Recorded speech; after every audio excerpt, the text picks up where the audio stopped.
नमस्कार. मी सुजाता आगवण काळे, नागपूर. माझ्या स्वरचित कथेचं अभिवाचन करते आहे. कथेचं शीर्षक आहे मिसेस जोशी. कॉलनीत नवीनच राहायला आलेल्या मिसेस जोशींकडे सर्व महिलांना त्यांनी आज चहा फराळाला बोलावले होते. कॉलनीतच त्यांचे घर असल्याने सर्वजणी पायी चालत निघाल्या.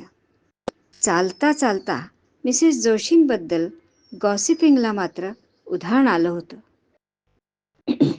काय ग बाई, मिसेस जोशी म्हणजे अगदीच फुटबॉल हं? मिसेस देशपांडे म्हणाल्या. बापरे, तो चष्मा तरी केवढा जाड भिंगाचा, मिसेस नेने म्हणाल्या. वो चेहरे पे भी बिलकुल सूट नहीं करता, मिसेस शहांनी आपले मत दिले. त्यांचीच री ओढत मिसेस राव बोलल्या. बालों में कितना तेल, वो जूड़ा भी ठीक से नहीं बनाती. हे ऐकून मिसेस खन्ना कशाला मागे राहताय, त्याही तोडक्या मोडक्या मराठीत सुरू झाल्या. कशी जाड जूड आणि गिड्डीसी है ना मिसेस जोशी तो. तिच्या ह्या बोलण्यावर Mrs Kulkarni, Mrs Gupta, Mrs Chawla यांच्यासह सर्व टिंगल उडवत हसू लागल्या. एकंदरीत काय तर सर्वच बाबतीत टिंगल टवाळीला उधाण आलं होतं. बघूया आता घरी जाऊन, असा विचार करत सर्व जोशींच्या घरी पोचल्या. सर्वांच्या मनात काय की बाई मिसेस जोशी असा भाव असतानाच त्यांच्यापैकी एकीने बेल वाजवली. दार उघडून मिसेस जोशी स्वागतास हजर.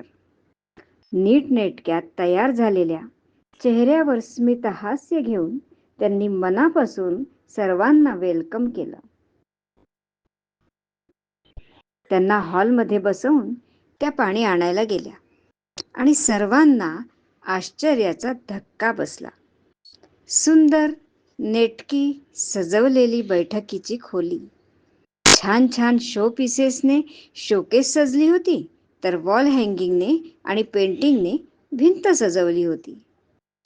एक प्रकारचा उत्साह आणि प्रसन्नता तिथे जाणवत होती. पाणी पिऊन सर्वांना त्या घर व त्यांची बाग दाखवायला घेऊन गेल्या. प्रत्येक खोलीतली सजावट त्यांची कल्पकता व सौंदर्यदृष्टी जाणवून देत होती. बागेत तर विविध प्रकारची फुलझाडं, गुलाब, मोगरा, चाफा, जास्वंद, जाई, तर काही पेरू, लिंबू, सीताफळ सारखी फळझाडं आणि फळभाज्या जसे की भेंडी, टोमॅटो, मिरची, वांगी अशा भाज्यांची झाडं व शोची अनेक क्रोटन्स कुंड्यांमध्ये सुशोभित झाली होती.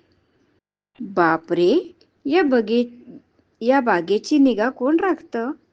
माळी ठेवलाय का, मिसेस कुलकर्णींनी विचारले. नाही हो, मलाच आवड आहे बागकामाची, तेव्हा मीच सारं बघते. या सर्व झाडांसोबत माझं की नाही एक वेगळंच नातं निर्माण झालंय. ओह, अच्छा. बाग फिरून सर्व आत आल्या. थोड्या गप्पा झाल्या व मिसेस जोशींनी फराळाचे पदार्थ द्यायला सुरुवात केली. परत सर्वांच्या भ्रमाचा भोपळा फुटला. त्याचे कारण असे की मोजकेच पण व्यवस्थित, पोटभर आणि चविष्ट पदार्थ बघून खाता खाताच मिसेस देशपांडेंनी न राहून शेवटी विचारलंच. पंडितकडून करून घेतले की बाई आहे हो स्वयंपाकाला? फारच छान बेत झालाय, मिसेस जोशी स्मितहास्य करत बोलल्या. माझ्याकडे स्वयंपाक मीच करते, बाई किंवा पंडित नाही माझ्याकडे. आणि आपल्या हाताची सर त्यांच्या हाताला नाही ना. हो, तेही बरोबरच आहे म्हणा. नंतर चहा आणि गप्पा करता करता त्यांच्याबद्दलची माहिती मिळाली व सर्वांना आश्चर्य करण्यास भाग पाडलं. ते असं की मिसेस जोशींचं MA पर्यंत शिक्षण झालं होतं. त्यांचा आवाज सुरेल असून त्या गोड गाणाऱ्या होत्या. त्यांना पाककला व वाचनाची आवड होती. शिवाय कलाकुसरीत तर त्या निपुण होत्याच. सर्वजणी थक्क झाल्या. त्यांच्याबद्दल चुकीचा विचार केल्याबद्दल मनोमन त्या फारच खजील झाल्या. निघताना मिसेस जोशींनी स्वतः भरतकाम केलेला एक रुमाल सर्वजणींना पहिल्यांदा त्यांच्या घरी आल्याबद्दल भेट म्हणून दिला. सर्वजणी परत संकोचल्या. परत भेटण्याचं ठरवून त्या निघाल्या. मात्र आता सर्वच चुप्प होत्या. सर्वांच्या मनात विचारांचं काहूर होतं. त्या विचार करत होत्या, रंग, रूप, बुद्धी आपल्या हातात नसते, पण आपली वागणूक हीच आपल्या हातात असते व आपले कलागुण हीच आपली खरी संपत्ती असते. त्यानेच आपण सर्वांना जिंकू शकतो. मनात एक वेगळाच विचार घेऊन त्या घरी परतल्या. दुसऱ्या दिवशी मिसेस देशपांडे, नेने, कुलकर्णी, मिसेस खन्ना, शाह, राव, मिसेस गुप्ता आपापसात भेटण्याची वेळ ठरवून ठरल्या वेळेत त्या भेटल्या आणि वेगळ्याच विषयावर त्यांचे विचारमंथन सुरू झाले. मिसेस नेने म्हणाल्या, काल आपण मिसेस जोशींबद्दल किती चुकीचे बोलत होतो. हो ना, मिसेस कुलकर्णी बोलल्या, आपलं जरा चुकलंच. मिसेस राव म्हणाल्या, हमें किसी के बारे में ऐसा नहीं सोचना चाहिए. हम भी फ्रेंड्स हैं और अभी तो मिसेस जोशी भी.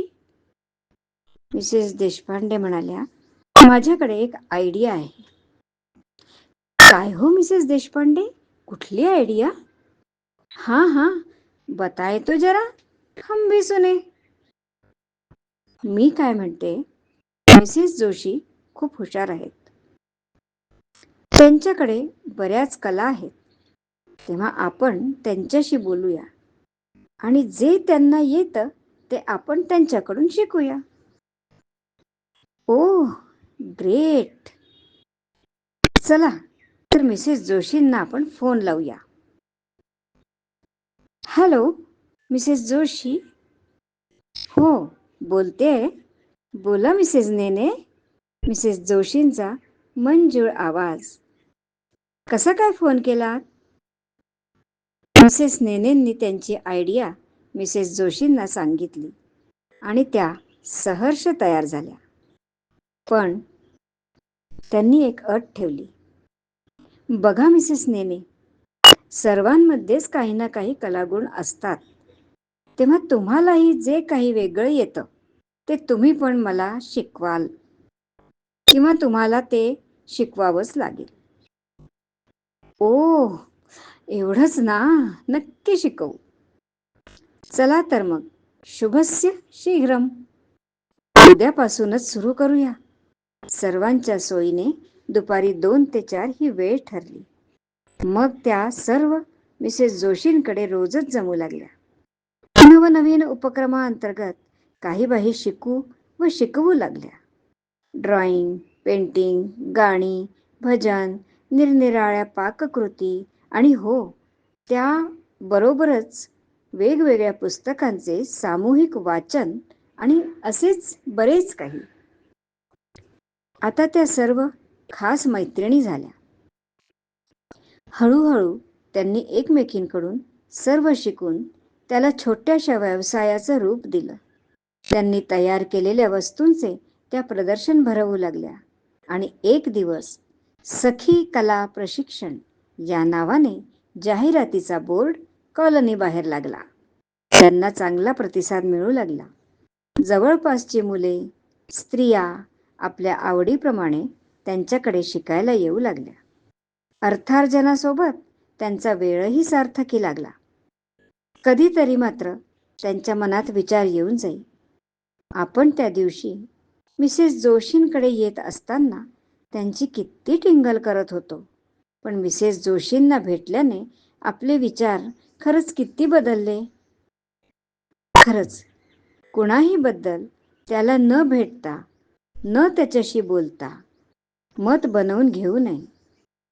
त्याच्याबद्दल असा कुठलाही चुकीचा ग्रह करून घेऊ नये, हेच खरं. धन्यवाद.